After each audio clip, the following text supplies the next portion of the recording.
461, Shri E.T. Mohammad Bashir ji. Sir, question number 461. The statement is laid on the table of the House, sir. Manya Sadasya. Sir, Honorable Minister's statement is really satisfactory. It gives us new hopes. Reply says that we have entered into agreement with Ustada with regard to the modernization of Indian national airspace system and to prepare a roadmap for the development of our system. That's very good, actually. But my question is whether this will be sufficient, sir. It's a fact that Indian aviation sector is showing extraordinary growth in the last few years.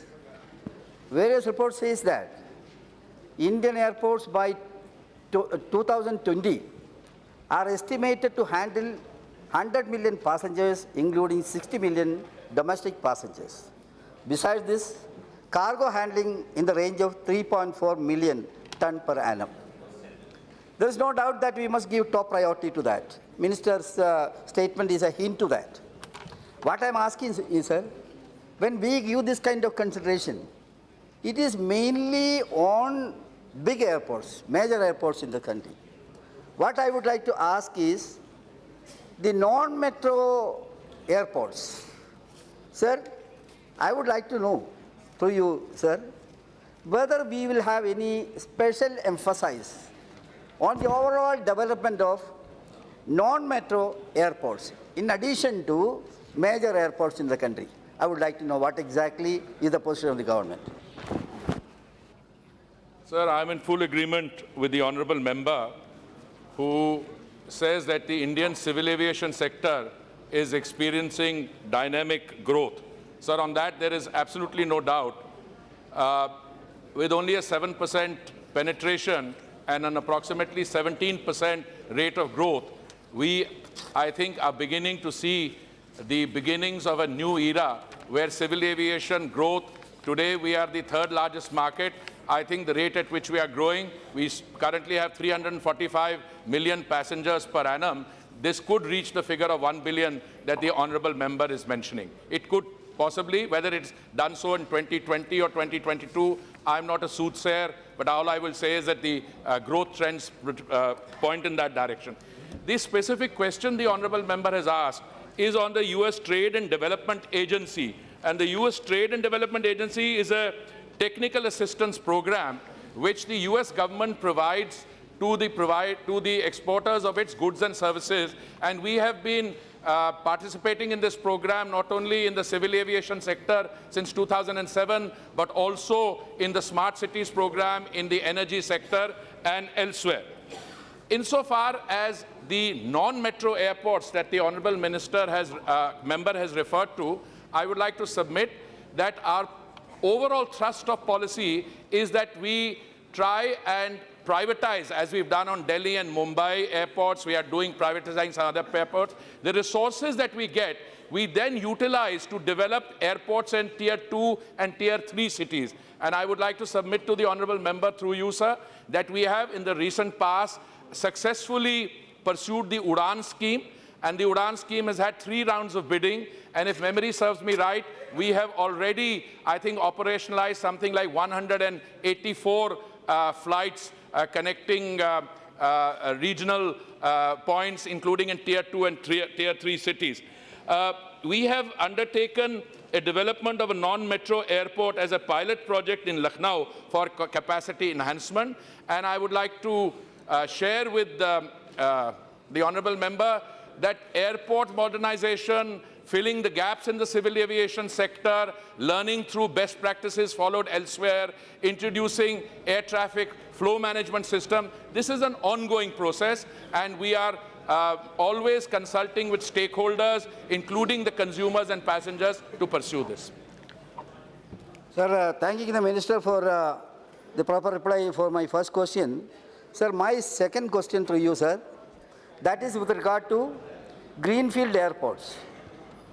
So with regard to greenfield airports, we have agreed for 100% foreign direct investment. That is allowed actually. And PPP also we have announced. And similarly, built on operate and transfer boot, that also is there. But according to my information, I am subject to correction, this has not developed up to our expectation, even though we have made all these kind of things. Development of greenfield airport, I know it has not been materialized as we expected. What I would like to ask is to you, sir, whether we will have any exclusive program for the development of these greenfield airports, and what exactly is the program of action government wish to take in this regard? Sir, the honorable member has asked a specific question on greenfield airports. In areas, in cities where the existing airport either cannot or does not lend itself to expansion because of constraints of land or congested habitation, obviously we look at greenfield prospects. And I would like to submit to the honorable member that Delhi Airport, for instance, which has been in operation for many years, currently handles something like 70 million passengers as per current load. It could perhaps expand with a fourth runway to take in maybe up to 100 million passengers per annum. But that is where it would begin to face constraints. So we are looking at a greenfield airport in Jiwar in Uttar Pradesh, which is nearby. And I would also like to submit to the honorable member that if you look at the international airports, if you look at, for instance, the United Kingdom, Heathrow is the big airport, then there is Gatwick, and then there is Stansted. Three put together have a million passengers, 154 roughly million passengers per annum.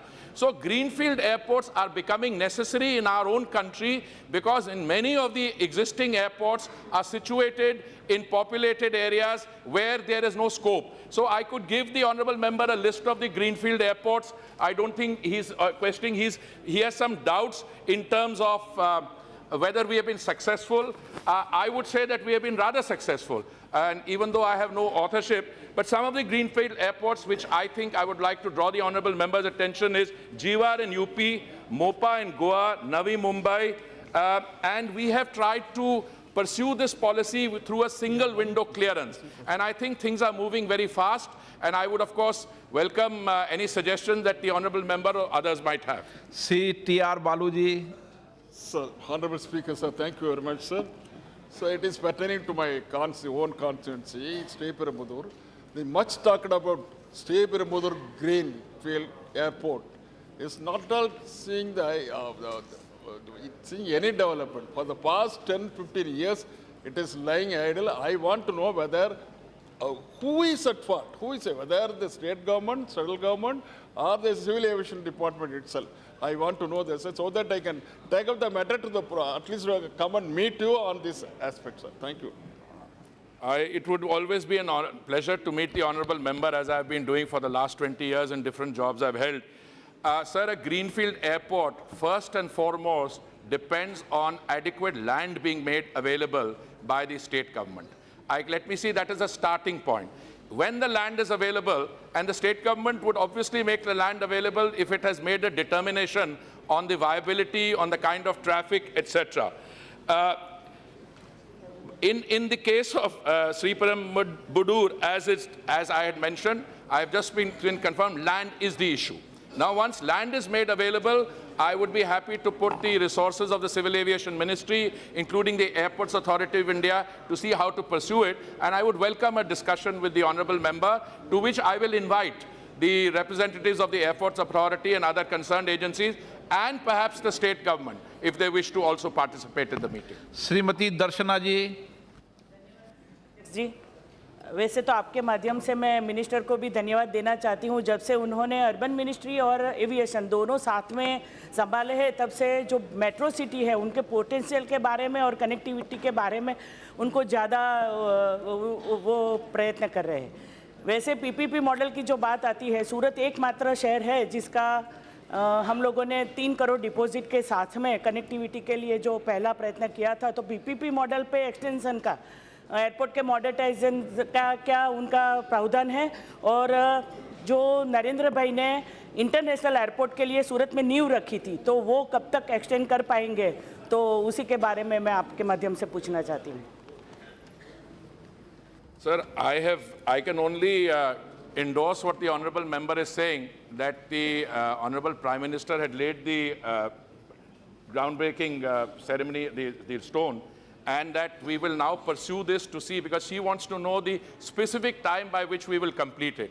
Now, I'm not carrying those details with me because that is a very airport-specific, project-specific issue, but I will share those with the honorable member. Shri Sougat Rai ji. Thank you, sir. I'm very grateful. Sir, recently, the Ministry of Civil Aviation has taken a decision to privatize 3 airports, including Thiruvananthapuram and Ahmedabad. They have been handed over to the Adani Group for modernizing, Lucknow also.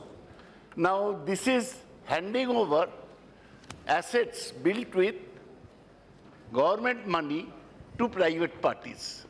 Few years ago, there was also a proposal to privatize Kolkata and Chennai airports.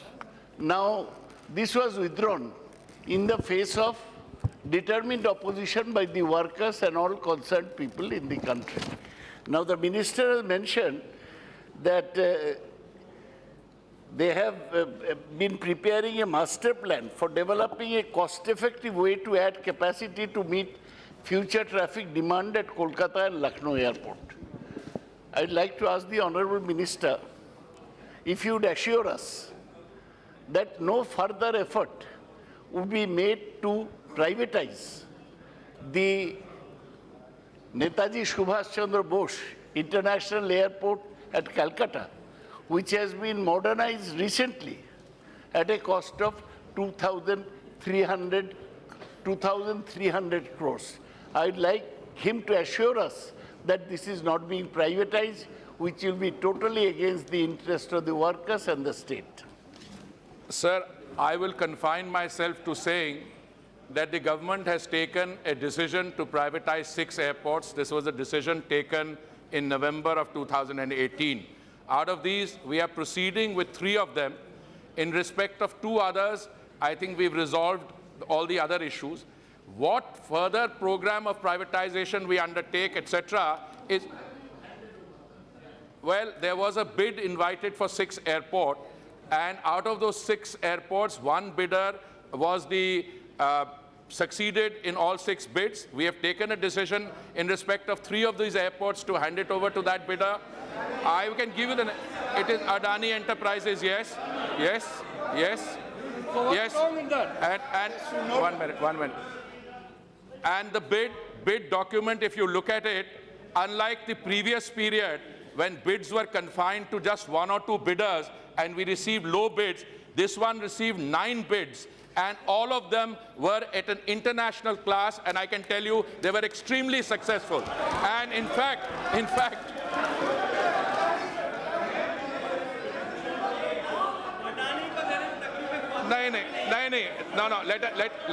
I would welcome a discussion on what was done to the civil aviation sector during an extended period of time when my friends were in office. I'd be happy to have that business and what you did to that sector. I'd be very happy. I'd be happy to have the discussion in the House, Mr. Speaker. And we can see, we will then talk about civil aviation rights. We will tell what happened airport.